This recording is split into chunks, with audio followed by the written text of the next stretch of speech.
I saw a post on Facebook the other day that said, "I treated her well, she cheated, and her parents took her side." And this sparked off a bunch of discussions in the comment section about people who lost other relationships during their divorce that they just didn't expect to lose. Not because they rationally thought these things would stay the same forever, but just their mind was focused on losing the daily reality of the relationship they were in, as well as the future that they'd planned together. And I split from my ex-wife over 8 years ago. In my case, I was close to her parents. They always seemed much more stable than my own parents, and they were really loving to me. But when we split, despite it being because of years of emotionally abusive behavior, her parents blamed me for not staying and taking it.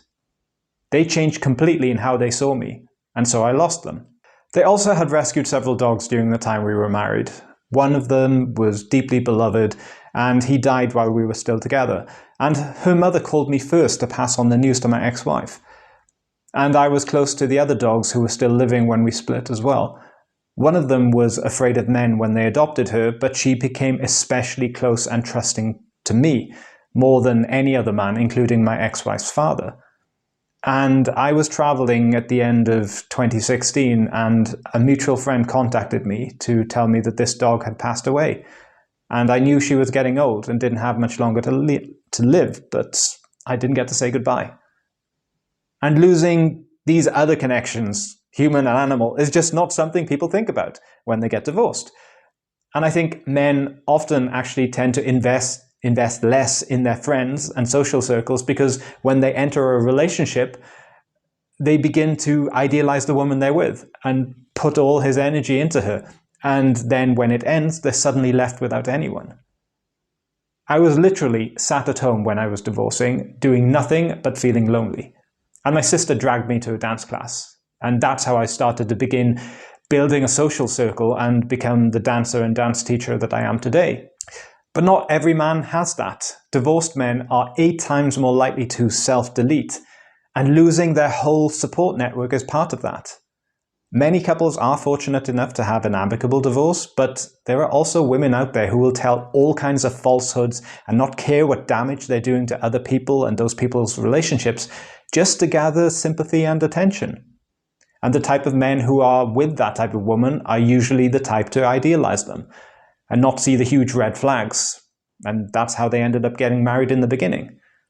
And so when someone that they had been loving with all their heart for years suddenly goes against them with absolute ruthlessness, they're totally unprepared. And I know what that feels like. When I was married, I would massage my ex-wife's back and neck every night, buy her whatever she wanted, make my whole life around trying to please her.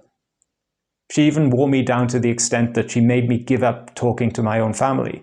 And that lasted for about 15 months until my mother re-established contact.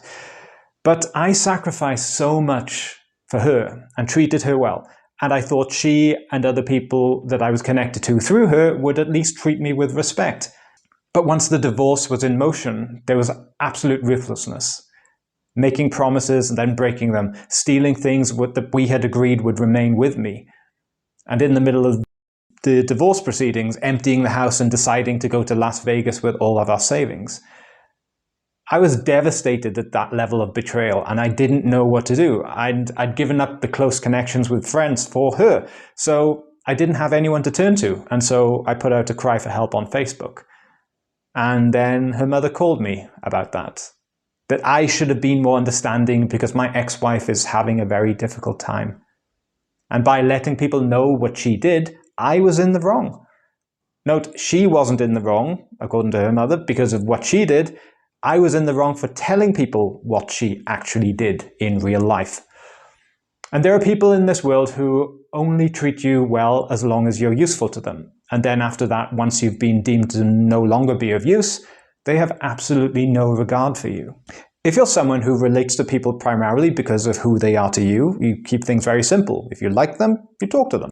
It can come as a shock that some people only respect and stay in contact and act like they care because those people are connected to someone that they actually care about. And to find out that you weren't really cared about all this time in and of yourself is pretty painful. And I don't think it should influence the decision about whether to divorce or not, but everyone needs to be prepared for it. If you know a man going through a breakup like this, please check on him. And if you are a man going through this, make sure you prioritize building and maintaining a social network. You're going to need friends. Thank you for listening.